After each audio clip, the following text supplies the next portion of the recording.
Amado Padre Celestial, muchas gracias por tu palabra, porque la tenemos al alcance, Señor. Gracias, amado Dios, por tan grande bendición que tenemos con esto, Señor, de conocerte a través de ella y en el momento en que queramos. Dios, gracias, porque vivimos dentro de un país donde no hay ningún problema con tener una Biblia en nuestra casa. Gracias, amado Padre Santo.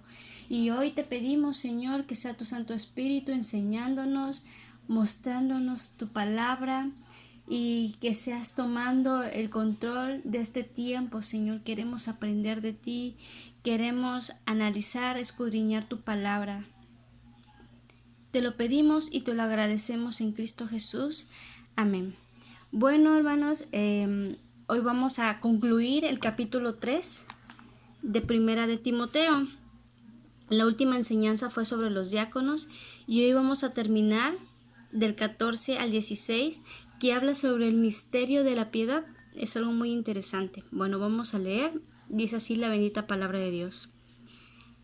Esto te escribo, aunque tengo la esperanza de ir pronto a verte, para que si tardo no sepas cómo debes conducirte en la casa de Dios, que es la iglesia del Dios viviente, columna y baluarte de la verdad. E indiscutiblemente grande es el misterio de la piedad. Dios fue manifestado en carne, justificado en el Espíritu, visto de los ángeles, predicado a los gentiles, creído en el mundo, recibido arriba en gloria. Amén. Bueno, aquí Pablo le está escribiendo a Timoteo. Pablo en este punto estaba en Macedonia y Timoteo estaba en Éfeso. El apóstol esperaba reunirse pronto con Timoteo. En el versículo 15 dice, mientras Pablo estaba lejos, dijo que le había escrito para que supiera cómo comportarse y actuar en la casa de Dios, que es la iglesia del Dios viviente, y calificó a la iglesia como columna y defensa de la verdad. Una columna sabemos que es un soporte, es un apoyo, es un puntal de todo aquello que forma parte del cimiento, del fundamento. El cimiento que sirve de apoyo y sostén de la verdad. Entonces, si los cargos de la iglesia, como ya los vimos, como los diáconos, o como ya lo vimos, como los obispos, si estos soportes, estos cargos de la iglesia, no representan la verdad, la iglesia no tendría un fundamento sólido, ni apoyo, ni sostén, y no podrían mantener la verdad de Dios, y mucho menos la manifestación del Espíritu Santo. En este punto también sabemos que algunos pretenden representar la verdad, pero en realidad no la representan por la manera en que conducen sus vidas, sin integridad. Entonces, lamentablemente, perjudican la iglesia a la que sirven y la desprestigian. Entonces aquí Pablo estaba escribiendo para decirle a la iglesia cómo debía actuar para que pudiera representar y proclamar la verdad de Dios al mundo y así ser una iglesia verdaderamente sólida, como una columna fuerte en defensa a la verdad. Vamos a leer Efesios capítulo 2, versículo 19 al 22. 19. Dice, así que ya no sois extranjeros ni advenedizos, sino conciudadanos de los santos y miembros de la familia de Dios, edificados sobre el fundamento de los apóstoles y profetas, siendo la principal piedra del ángulo Jesucristo mismo, en quien todo el edificio, bien coordinado, va creciendo para ser un templo santo en el Señor, en quien vosotros también sois juntamente edificados para morada de Dios en el Espíritu. Entonces aquí que está diciendo también Pablo a los de Éfeso, que ya no son extranjeros, o sea, que ya no son ajenos al Evangelio de Cristo, sino que ahora también son conciudadanos de los santos, ya tanto los gentiles como los judíos, ahora ambos eran miembros de la familia de Dios, edificados sobre el fundamento de la predicación dada por los apóstoles y por los profetas. ¿Sí? Entonces, por eso dice que dentro de ese fundamento que es la predicación de los apóstoles y los profetas, la piedra principal, o sea, el fundamento, la base principal es Jesucristo mismo. Y aquí habla de un edificio bien coordinado. Aquí se refiere a la iglesia de Cristo, no al lugar, sino a todos como creyentes, todos juntos, formamos la iglesia del Señor, la iglesia de Cristo. Por eso dice, ¿en quién? O sea, en Jesucristo, toda la iglesia del Señor, bien coordinada, va creciendo para ser un templo santo en el Señor, en quien vosotros también sois juntamente edificados para morada de Dios en el Espíritu. Entonces, no tan solamente debemos estar fundamentados en la predicación y en el fundamento que dejaron los apóstoles y los profetas, sino en lo que Jesucristo mismo dijo, y que todos juntos como iglesia nos vamos fortaleciendo, nos vamos coordinando para crecer en santidad, recordando que somos templo de Dios en el Espíritu. Por ello, la importancia que Pablo le daba a las funciones de los obispos, de los diáconos, y de cómo debían de comportarse para que verdaderamente la iglesia pudiera crecer en integridad con un fundamento sólido que era en las palabras de Pablo, porque acuérdense que Pablo era un apóstol, y verdaderamente la iglesia pudiera actuar y pudiera representar y proclamar la verdad de Dios al mundo. Ahora, antes de empezar a explicar del 16 todo esto y desmenuzar todo el versículo 16, vamos a ver qué es el misterio de la piedad, porque dice, e indiscutiblemente grande es el misterio de la piedad. ¿Sí? Misterio. Piedad, si lo buscan ustedes en cualquier diccionario, es un sentimiento de compasión a misericordia que produce a alguien que sufre o padece. O sea, este misterio se desarrolló porque Jesucristo tuvo compasión, tuvo misericordia por la humanidad. Entonces, esta compasión, esta misericordia de parte de Dios se engloba en todos esos puntos que Dios fue manifestado en carne, justificado en espíritu y todo lo demás, pero el sentido usado en la revelación para la expresión misterio la define muy bien el apóstol Pablo en Efesios 3:5. Vamos a ver qué dice.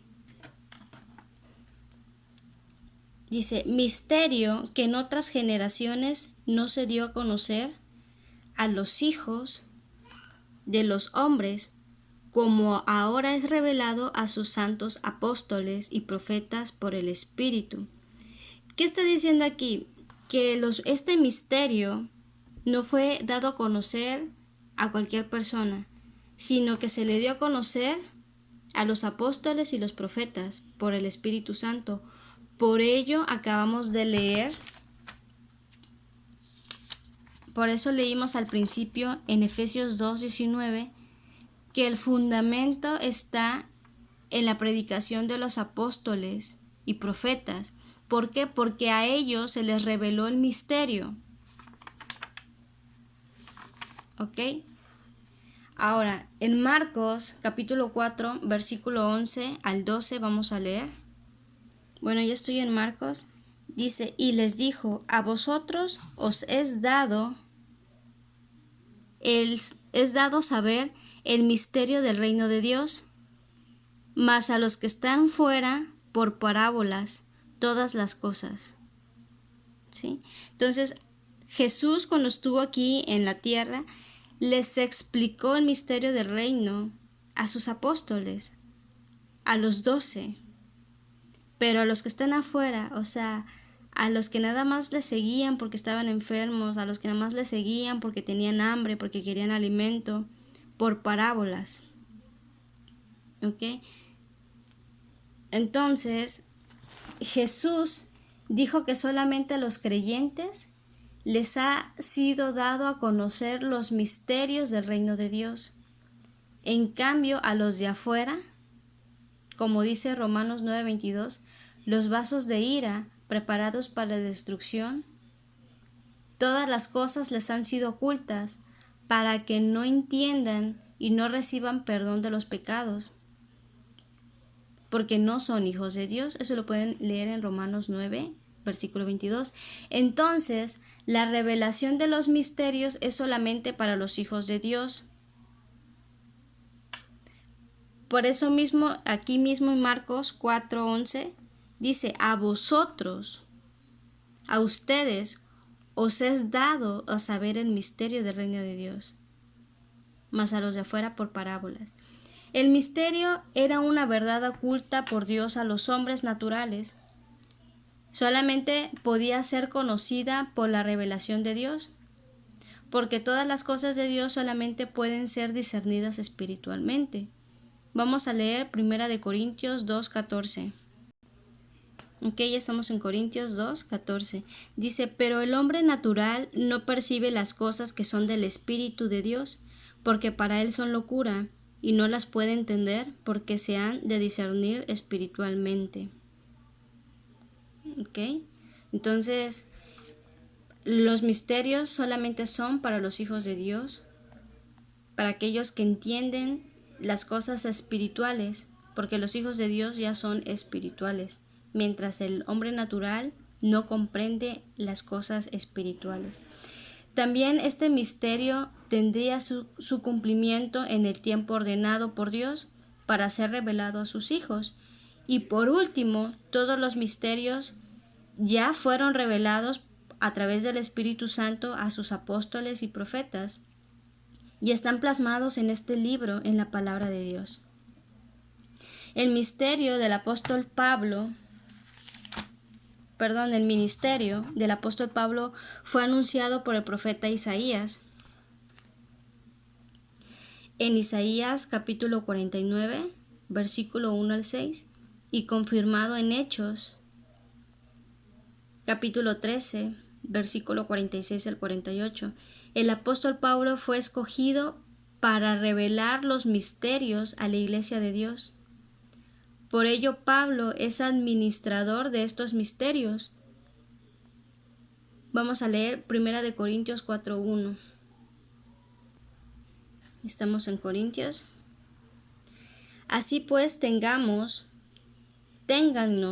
los hombres por servidores de Cristo y administradores de los misterios de Dios. Ahora bien, se requiere de los administradores que cada uno sea hallado fiel. ¿Ok? Yo en muy poco tengo el ser juzgado por vosotros o por tribunal humano, y aún yo me juzgo a mí mismo, porque aunque de nada tengo mala conciencia, no por eso soy justificado, pero el que me juzga es el Señor. ¿Sí? No tan solamente Pablo y los apóstoles eran administradores de los misterios de Dios, sino ahora también nosotros, por haber creído por la fe en Cristo Jesús, somos administradores de los misterios de Dios, que ahorita ya no son misterios, porque ya están reveladas aquí en su palabra, ya tenemos aquí la verdad, ¿sí? Entonces, y tenemos el misterio de la piedad, que es la que vamos a estudiar ahorita. Nosotros, eso de ser administradores de los misterios quiere decir que nosotros tenemos que predicar y revelar ese misterio a las personas que no conocen la verdad de Cristo. ¿Sí? Ahora, el versículo 16 dice, e indiscutiblemente grande es el misterio de la piedad.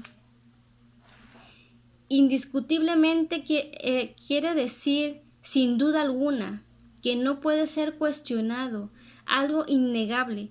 Entonces, esto que vamos a estudiar, el misterio de la piedad, es algo innegable, algo incuestionable. ¿Sí? Y este misterio de la piedad habla del plan de Dios de redimir a la humanidad a través de su Hijo Jesucristo. Por eso dice, Dios fue manifestado en carne, o sea, en Jesús. En Jesús. Vamos a ver esto de Dios fue manifestado en carne. Desde su condición como Dios, no visto por ojos humanos, Cristo se hizo visible en un cuerpo humano, se convirtió en un hombre y asumió la condición humana. Vamos a leer Filipenses 2:5 al 8. Dice, haya pues en vosotros este sentir que hubo también en Cristo Jesús, el cual siendo en forma de Dios, no estimó el ser igual a Dios como cosa a que aferrarse, sino que se despojó a sí mismo y tomando forma de siervo, hecho semejante a los hombres, y estando en la condición de hombre se humilló a sí mismo, haciéndose obediente hasta la muerte y muerte de cruz. ¿Ok? Entonces Dios se manifestó en carne a través de Jesucristo. Y bajo esta condición humana, los atributos de su personalidad espiritual fueron encubiertos. Este es el pensamiento que Juan nos transmitió en su Evangelio, en Juan capítulo 1, versículo 14, cuando escribió, y el Verbo se hizo carne y habitó entre nosotros. Entonces es innegable, indiscutible dudar este hecho, que Dios se manifestó en carne a través de su Hijo Jesucristo. Así como Dios no era visiblemente en el tabernáculo o en la carpa que hicieron como tabernáculo, Jesucristo fue encubierto en su divinidad cuando instaló su tienda entre nosotros mediante un cuerpo humano. Él no apareció ante los hombres como realmente era. Los hombres no reconocieron quién era. Aquel en el principio era Dios y creó todas las cosas, así como dice Juan, capítulo 1, versículo 2 al 3.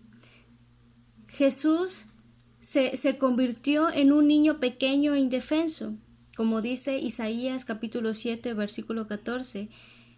Él era la imagen del Dios invisible y tenía todo el poder en el cielo y en la tierra. Esto lo dice en Mateo capítulo 28, versículo 18. Pero aquí en la tierra asumió un cuerpo humano. Sin embargo, no fue reconocido por los hombres. Fue tratado como un impostor, un usurpador y un blasfemo. Vamos a leer qué dice Juan 1, versículo 10 al 11. En el mundo estaba, y el mundo por él fue hecho, pero el mundo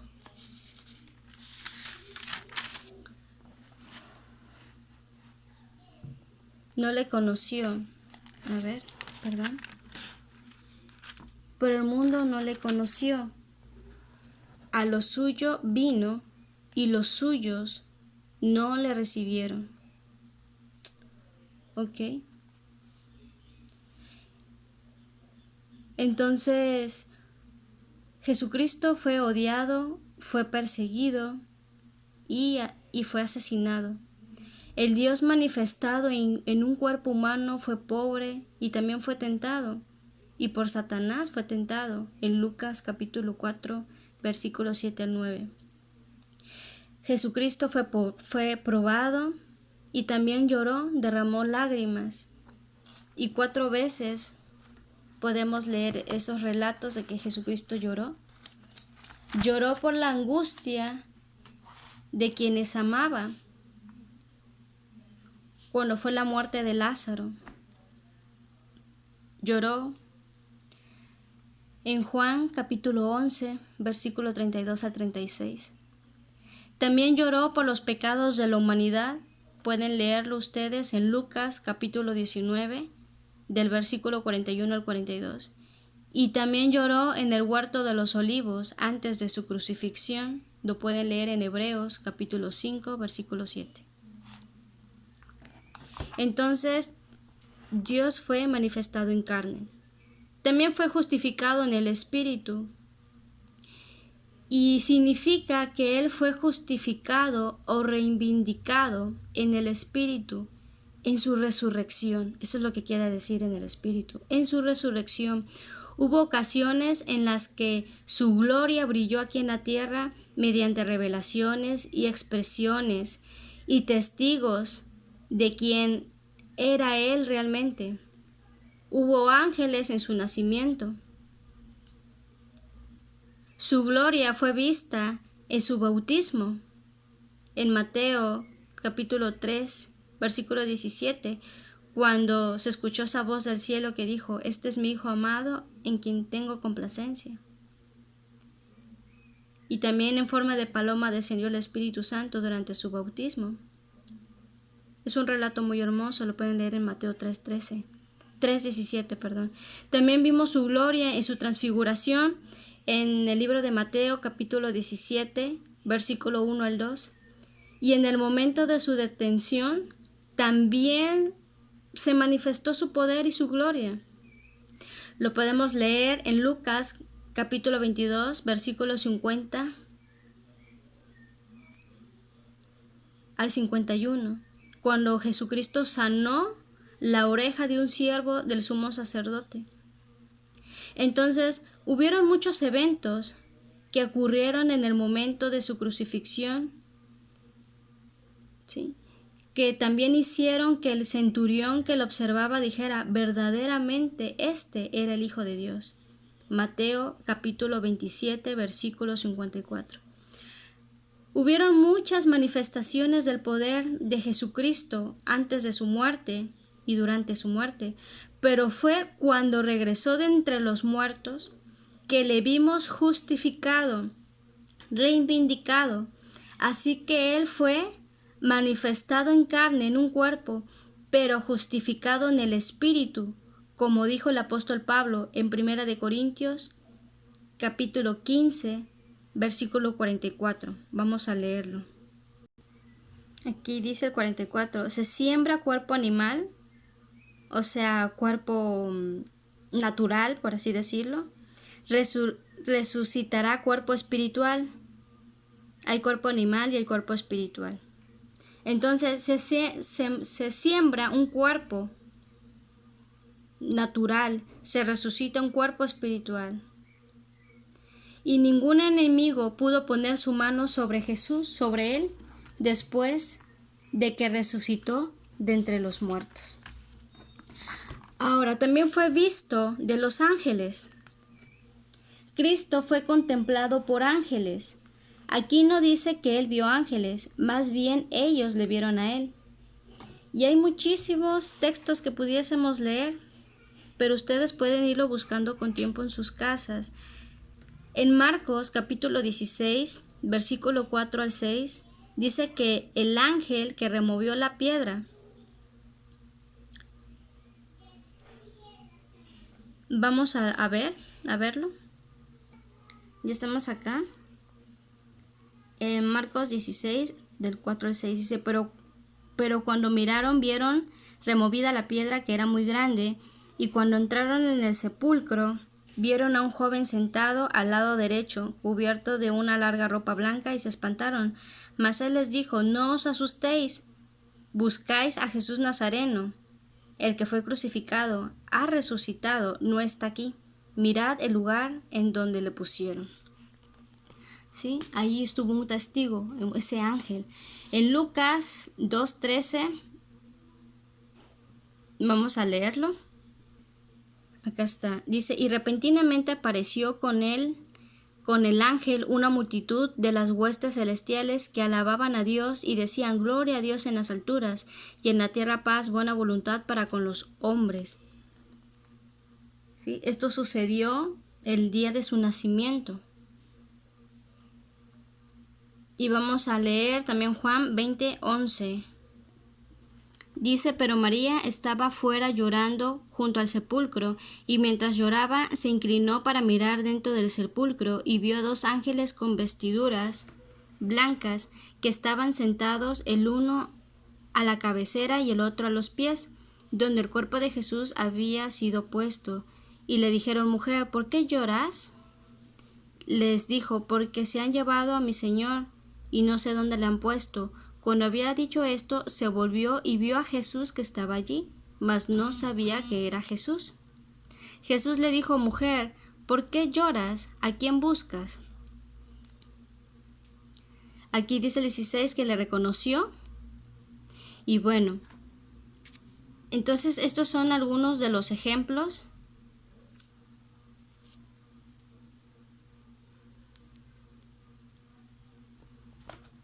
de este ejemplo de que fue visto de los ángeles. ¿Sí? Él ha ido de regreso al cielo, Jesús fue de regreso al cielo, y ahora todas las inteligencias creadas del cielo le adoran, porque Él realizó la redención para la humanidad. Ahora, la otra parte que comprende este misterio de la piedad es que fue predicado a los gentiles. Vamos a leer Hechos 10. Ya estamos en Hechos 10, versículo 34 y 37.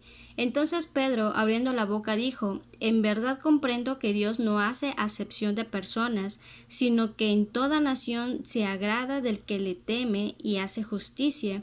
Dios envió mensaje a los hijos de Israel, anunciando el evangelio de la paz por medio de Jesucristo. Este es Señor de todos. Gloria a Dios. O sea, que la predicación no tan solamente fue para los judíos, para la gente judía de sangre, sino también para los gentiles. Y esto, ahí es donde entramos nosotros también. La predicación se extendió a nosotros también, porque nosotros no somos nosotros no somos judíos de sangre, sino gentiles. Hechos 13, versículo 46. Dice, entonces Pablo y Bernabé, hablando con de nuevo, dijeron, a vosotros, a la verdad era necesario que se os hablase primero la palabra de Dios. Mas puesto que la desecháis, o sea, ahí le está hablando a los judíos, y no os juzgáis dignos de la vida eterna, he aquí, nos volvemos a los gentiles. Está muy claro esto. Vamos a leer Efesios 3:6. Ya estamos en Efesios 3:6, que los gentiles son coherederos y miembros del mismo cuerpo y copartícipes de la promesa de Cristo Jesús por medio del Evangelio. ¿Ok? Entonces Él fue predicado a los gentiles a través de Pablo y posteriormente de Pedro y de todos los demás apóstoles, principalmente Pablo, que Él fue comisionado para predicarle a los gentiles. Ahora dice que también fue creído en el mundo. ¿Sí? Vamos a leer Colosenses 1, versículos 5 al 6. Okay. Creído en el mundo. Colosenses 1, 5 al 6. A causa de la esperanza que os está guardada en los cielos, de la cual ya habéis oído por la palabra verdadera del Evangelio, que ha llegado hasta vosotros, así como a todo el mundo, y lleva fruto, y crece también en vosotros, desde el día que oísteis y conocisteis la gracia de Dios en verdad. Vamos a leer el versículo 23. Dice, y si en verdad permanecéis fundados y firmes en la fe, y sin moveros de la esperanza del Evangelio que habéis oído, el cual se predica en toda la creación que está debajo del cielo, del cual yo, Pablo, fui hecho ministro. Entonces, desde los tiempos de Pablo, se está predicando el Evangelio a toda la creación, a todo el ser humano. Y hoy Cristo se encuentra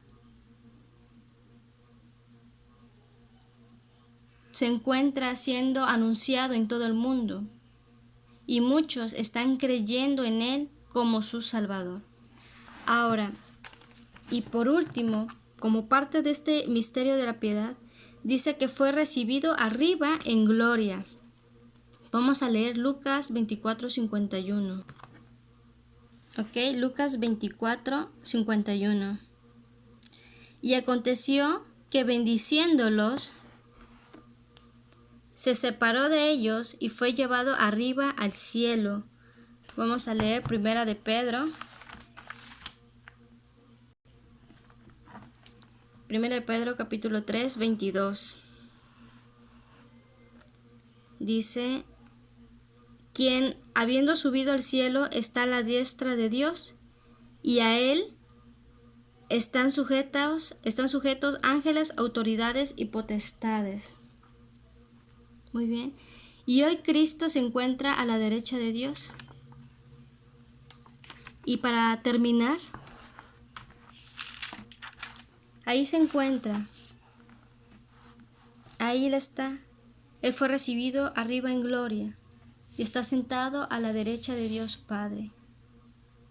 Y este es el Evangelio de la gracia que enseña simplemente que el misterio de la piedad, que fue escondido durante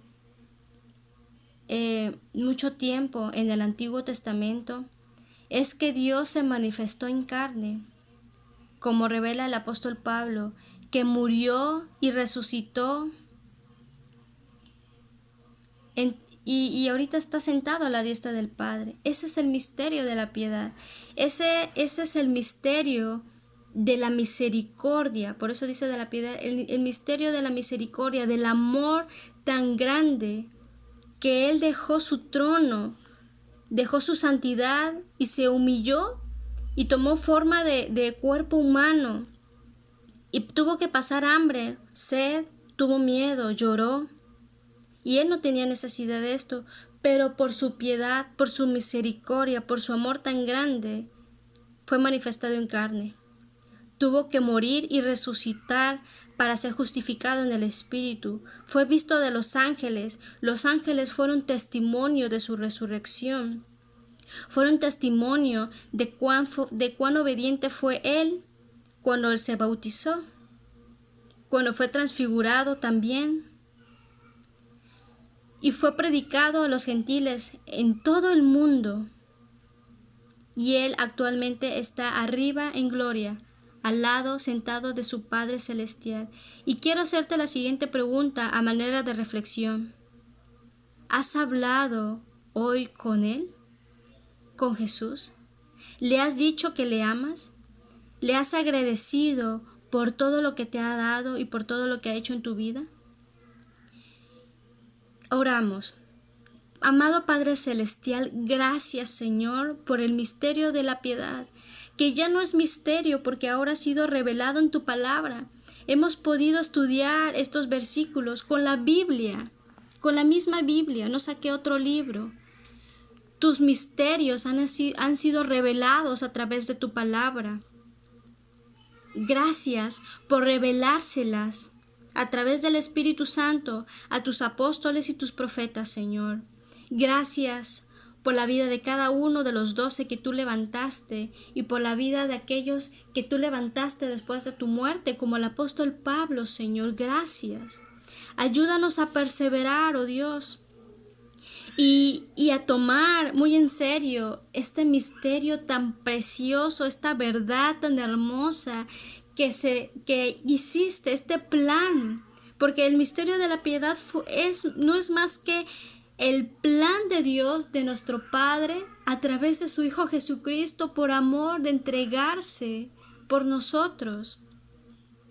Tú te entregaste, Señor. Gracias por ese precio tan grande, Señor. Porque tú llevaste nuestras enfermedades. ¿Sí? Porque tú fuiste despreciado y desechado entre los hombres, varón de dolores, experimentado en quebranto. Y muchos escondimos de ti el rostro, pero hoy ya no queremos esconder nuestro rostro de ti, Señor. No queremos menospreciar ni escatimar lo que pasaste en la cruz. Porque ese misterio de la piedad engloba tu muerte, tu sufrimiento en ese lugar tan feo. Moriste de la manera más denigrante, Señor. Y tú, siendo el Dios mismo, veniste y naciste en un pesebre. Naciste desde tu nacimiento, veniste a ser siervo, veniste a servir. Mostraste humildad y obediencia y muerte. Obediencia de cruz, de muerte, Señor. Padre, ayúdanos, Dios, a amarte y a entregar nuestras vidas realmente a ti, Señor Jesús. Porque indiscutiblemente es el misterio de la piedad, Dios. Gracias. Y para aquellos que no te han recibido y quieran hacer esta oración, puedan hacerla. Señor Jesús, gracias por tu misterio de la piedad. Gracias por tu verdad revelada ahora a mi vida. Ya no es un misterio, sino ahora he entendido, Dios, cuán grande sacrificio hiciste. Tú, mi Señor Dios, te manifestaste en carne a través de Jesucristo. Fuiste justificado en el Espíritu a través de la resurrección. Dios, perdóname por mis pecados, perdóname por mi vana manera de vivir, perdóname, Señor, si he menospreciado este sacrificio de amor tan grande por mí, Señor, perdóname. Y hoy quiero recibirte como mi Señor y Salvador, Padre. Entra en mi vida, en mi corazón, haz morada conmigo, escribe mi nombre en el libro de la vida, Señor. Quiero ser tu hijo, quiero seguir tus pasos y mientras espero tu venida, Señor, enséñame a vivir en santidad, en piedad, Señor. Enséñame y ponme en un lugar en donde pueda seguir aprendiendo y madurar en la fe, Señor, a establecerme en un lugar, en una iglesia. Dirígeme en el lugar correcto, Señor. Gracias, amado Señor. Recibo tu perdón, Padre Santo, y también perdona a aquellos que me han fallado, Señor, a aquellos que me han lastimado, y suelto toda ofensa en el nombre de Cristo Jesús. Gracias, te lo pido y te lo agradezco, en el nombre de Jesús. Amén.